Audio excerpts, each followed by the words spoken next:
Hi, today I'm going to show you how you can get a free domain in Wix. So for example here, if I make a new site and I use the Wix editor here, let's make a new site. I'm just going to skip this setup first. I'm going to set up with a chat. And I'm going to make an online store here, for example, right? Now, let's see.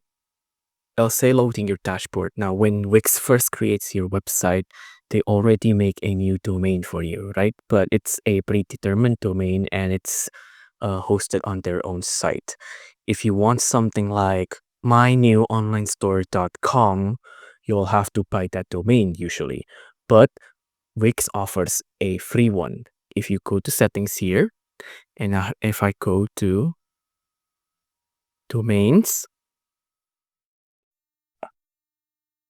let's wait for it to load. Now you can see there's a couple of domains with a GIF here, right? So what that means, if we click on upgrade here, and if we buy one of the plans from Wix, you can see we can get a free domain for 1 year. All you have to do is buy one of these plans, and then it'll come with a free domain for 1 year. If you like this video, please consider liking and subscribing.